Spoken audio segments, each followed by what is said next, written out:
नमस्कार दोस्तों, स्वागत है आपका DLS study point YouTube channel पर। इस चैनल पर हम बीएसटीसी का संपूर्ण कोर्स कर रहे हैं और इसमें मैं आपको राजस्थान ज्योग्राफी पढ़ा रहा हूं। और उसमें हमने पिछली क्लास में राजस्थान ज्योग्राफी में जो राजस्थान का परिचय है वो शुरू किया था और उसमें हमने राजस्थान के नामकरण के बारे में देखा था कि राजस्थान को राजस्थान नाम कैसे मिला और उसके क्या क्या प्रमाण मिलते हैं उसके बारे में देखा था। तो अब हम राजस्थान की स्थिति और विस्तार के बारे में देखेंगे। तो सबसे पहले राजस्थान का जो स्थिति है वो भारत के संदर्भ में किस दिशा में है वो देखते हैं और विश्व के संदर्भ में राजस्थान की स्थिति क्या है, क्योंकि कई बार डायरेक्ट सवाल पूछ लिया जाता है राजस्थान की स्थिति को लेकर। तो सबसे पहले अपन देखते हैं, ये पृथ्वी है और इसके अंदर ये 0 डिग्री है भूमध्य रेखा और यहाँ से जो है 180 डिग्री है ग्रीनविच रेखा। तो अपना जो भारत है वो यहाँ पर है। तो ये भारत की स्थिति देखें तो ये उत्तर है और ये पूर्व है। तो उत्तर और पूर्व के बीच में होगी उत्तर पूर्व दिशा। तो भारत ग्लोब पर देखें तो उत्तरी गोलार्ध के अंदर है और वैसे देखें तो उत्तर पूर्वी गोलार्ध के अंदर है। और फिर हम ये भारत हैं तो इसको भी ऐसे हम 4 दिशाओं में बांटे तो भारत के अंदर भी राजस्थान की स्थिति है वो यहाँ पर है। तो ये उत्तर दिशा हो जाएगी और ये पश्चिम दिशा हो जाएगी। तो इस हिसाब से देखें तो राजस्थान भारत के उत्तर पश्चिम दिशा में है, यानी कि ग्लोब पर भारत की स्थिति है वो उत्तरी पूर्वी गोलार्ध में है और भारत के संदर्भ में राजस्थान की स्थिति देखें तो वो है उत्तर पश्चिम में, यानी कि भारत के उत्तर पश्चिम दिशा में राजस्थान स्थित है। तो ये है राजस्थान की स्थिति। और अब हम राजस्थान के बारे में देखते हैं। तो सबसे पहले सामान्य जानकारी देख लेते हैं। राजस्थान का जो कुल क्षेत्रफल है वो है 3,42,239 किलोमीटर। तो ये राजस्थान का कुल क्षेत्रफल है और इसको यदि वर्ग मील में देखें तो ये अपने 1,32,139 वर्ग मील हो जाएगा। तो ये दोनों डाटा आपको याद रखने हैं। कई बार एग्जामिनर वर्ग मील के अंदर भी पूछ लेता है तो अपने को ध्यान में रखना है। तो ये राजस्थान का जो क्षेत्रफल है वो भारत के क्षेत्रफल का 10.41% है, यानी भारत का जो कुल क्षेत्रफल है उसका 10.41% क्षेत्रफल राजस्थान का है। और आपको पता ही है राजस्थान है वो भारत का सबसे बड़ा राज्य है और सबसे बड़े राज्य का दर्जा है वो 1 नवंबर 2000 को मिला था, क्योंकि 1 नवंबर 2000 को एमपी से छत्तीसगढ़ अलग हो गया था। पहले एमपी भारत का सबसे बड़ा राज्य हुआ करता था और जब छत्तीसगढ़ अलग हो गया तो फिर अब राजस्थान है वो भारत का सबसे बड़ा राज्य है। तो इस हिसाब से ये राजस्थान है वो 3,42,239 किलोमीटर में फैला हुआ है। भारत के क्षेत्रफल का 10.41% है। और विश्व का देखें तो विश्व के क्षेत्रफल का राजस्थान है वो 0.25% है, यानी विश्व का कुल क्षेत्रफल है उसका 0.25% है। इतने में राजस्थान फैला हुआ है। तो ये है राजस्थान का क्षेत्रफल और जो भारत के संदर्भ में उसका परसेंटेज है वो। तो अब हम राजस्थान की अक्षांशीय व देशांतरीय स्थिति है उसके बारे में देखते हैं। तो राजस्थान का जो अक्षांश है वो यहाँ से शुरू होता है और वो है 23 डिग्री 3 मिनट उत्तरी अक्षांश 23 डिग्री 3 मिनट उत्तरी अक्षांश से लेकर 30 डिग्री 12 मिनट उत्तरी अक्षांश। और राजस्थान का जो देशांतरीय विस्तार है वो यहाँ से शुरू होता है 69 डिग्री 30 मिनट पूर्वी देशांतर 69 डिग्री 30 मिनट पूर्वी देशांतर से लेकर यहाँ तक है 78 डिग्री 17 मिनट पूर्वी देशांतर। तो राजस्थान की अक्षांशीय स्थिति 23 डिग्री 3 मिनट से 30 डिग्री 12 मिनट तक और देशांतरीय स्थिति 69 डिग्री 30 मिनट से 78 डिग्री 17 मिनट है। और यदि आपको पूछ ले कि अक्षांशीय स्थिति में जो अंतर है वो कितना है तो वो अपन यहाँ पर देख लेते हैं। 30 डिग्री 12 मिनट से अपन 23 डिग्री 3 मिनट को घटाएंगे तो अपने पास ये आ जाएगा 7 डिग्री 9 मिनट। तो ये राजस्थान का जो यहाँ से लेकर यहाँ तक अक्षांशीय विस्तार है वो है 7 डिग्री 9 मिनट। और इसी तरीके से आपको पूछ ले कि देशांतरीय विस्तार है वो कितना है, तो उसको भी हम घटाकर देख लेते हैं। 78 डिग्री 17 मिनट में से हम 69 डिग्री 30 मिनट को घटाएंगे तो ये अपने आ जाएगा 8 डिग्री और 47 मिनट। तो ये हो जाएगा देशांतरीय विस्तार यहाँ से लेकर यहाँ तक का। तो देशांतरीय विस्तार पूछे आपसे तो 8 डिग्री 47 मिनट और अक्षांशीय विस्तार पूछे तो 7 डिग्री 9 मिनट होगा।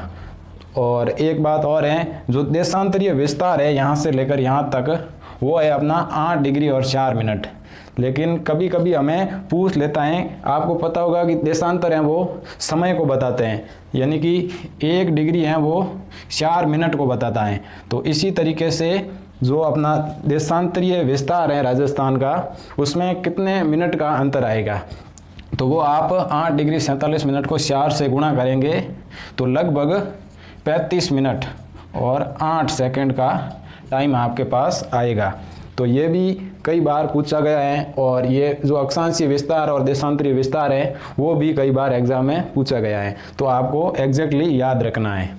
और अब अक्षांशीय और देशांतरीय स्थिति के बाद हम राजस्थान की जो उत्तर से दक्षिण की लंबाई और पूर्व से पश्चिम की लंबाई है उसके बारे में देखते हैं।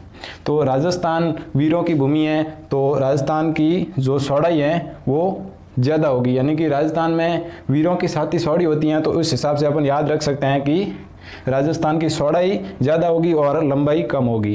तो राजस्थान की चौड़ाई है वो 869 किलोमीटर है और जो उत्तर से दक्षिण लंबाई है वो है 826 किलोमीटर। यानी आप कंफ्यूज होते हैं तो इस तरीके से याद रख सकते हैं कि राजस्थान की चौड़ाई ज़्यादा है, क्योंकि राजस्थान वीरों की भूमि है और वीरों की छाती आपको पता है चौड़ी होती है। तो इस तरीके से अपन याद रख सकते हैं। और कई बार इसका भी अब जो नए पैटर्न के सवाल आते हैं उसमें ऐसे भी पूछ लिया जाता है कि उत्तर दक्षिण और पूर्व पश्चिम लंबाई है उसका अंतर कितना है, तो वो भी अपन देख लेते हैं। 869 में से 826 को माइनस करेंगे तो ये आ जाएगा 43 किलोमीटर। तो 43 किलोमीटर है वो उत्तर दक्षिण और पूर्व पश्चिम लंबाई का अंतर है। और ये क्वेश्चन आपके जो अभी एग्ज़ाम हुआ था 2nd ग्रेड का उसके अंदर ये पूछा गया था।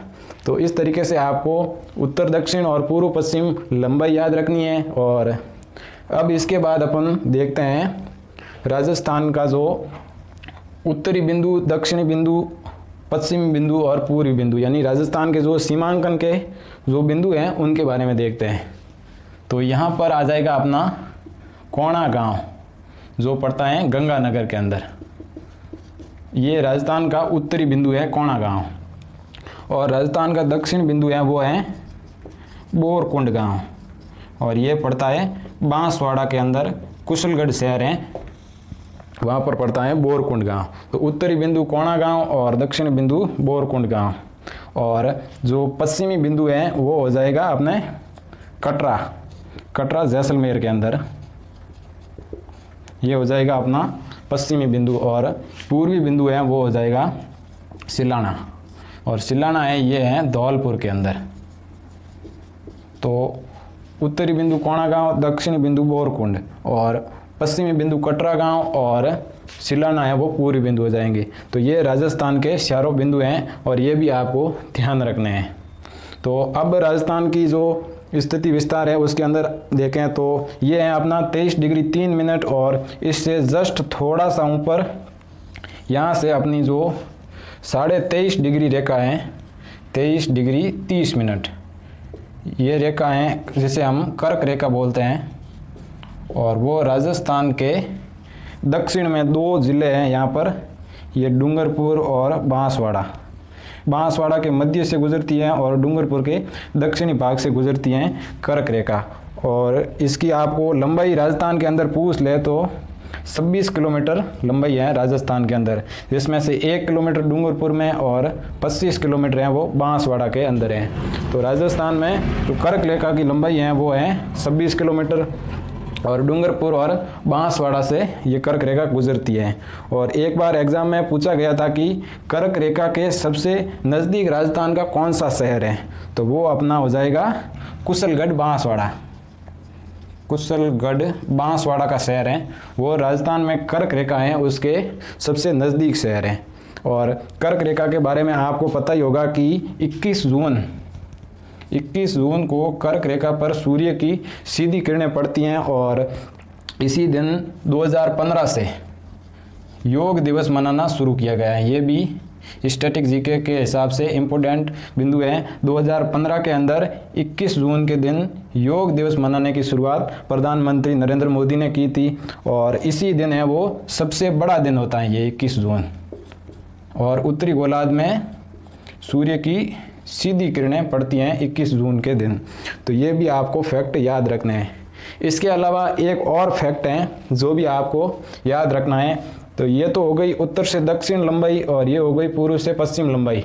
और कई बार राजस्थान के विकर्ण हैं वो भी पूछ लिए जाते हैं। तो ये जो विकर्ण होगा जिसे हम उत्तर पश्चिम से दक्षिण पूर्व विकर्ण कहेंगे, तो इसकी लंबाई आपके हो जाएगी 850 किलोमीटर। और ये जो यहाँ से विकर्ण होगा उसकी लंबाई जिसे हम उत्तर पूर्व से दक्षिण पश्चिम विकर्ण कहेंगे, इसकी लंबाई अपने हो जाएगी 784 किलोमीटर। तो उत्तर पश्चिम से दक्षिण पूर्व विकर्ण की लंबाई 850 किलोमीटर और जो उत्तर पूर्व से दक्षिण पश्चिम विकर्ण है उसकी लंबाई 784 किलोमीटर हो जाएगी। और एक फैक्ट आपको और बता दूं, जो राजस्थान है इसके ये हैं अपने 23 डिग्री और यहाँ से ये जो मध्य अक्षांश हैं राजस्थान से जो गुजरता है वो हैं अपने 26 डिग्री। 26 डिग्री 26.5 डिग्री एग्जैक्ट मान लेते हैं, वो राजस्थान का मध्य अक्षांश है और ये राजस्थान को 2 भागों में बांटता है। और इसी प्रकार से यहाँ से ये देशांतर शुरू होता है 69 डिग्री से और ऐसे चलते चलते जो ये 74 डिग्री है, 74 डिग्री जिसे हम एग्जैक्ट देखें तो 73 डिग्री और 56 मिनट आएगा, ये राजस्थान का मध्य देशांतर है। तो ये मध्य अक्षांश और मध्य देशांतर है रेखाएं हैं, वो जहाँ पर मिलती हैं वो राजस्थान का सेंटर पॉइंट है और वो है, आपको पूछ ले तो लापोलाई गांव। लापोलाई गांव मेड़ता नागौर के अंदर पड़ता है। लापोलाई गांव ये राजस्थान का मध्य बिंदु माना जाता है। तो इस तरीके से ये राजस्थान की स्थिति हैं और इसमें अपन आगे जो सीमांकन है उसके बारे में पढ़ेंगे। राजस्थान में जो संभागीय व्यवस्था है, जिलों का निर्माण है, इन सब के बारे में हम आगे के लेक्चर में पढ़ेंगे। तो आज के लिए इतना ही रखते हैं, इसको आपको ध्यान से याद कर लेना है। बहुत ही इम्पोर्टेंट फैक्ट हैं सारे के सारे और ये आपको सभी पॉइंट याद होने चाहिए। तो थैंक यू दोस्तों, मिलते हैं नेक्स्ट वीडियो में।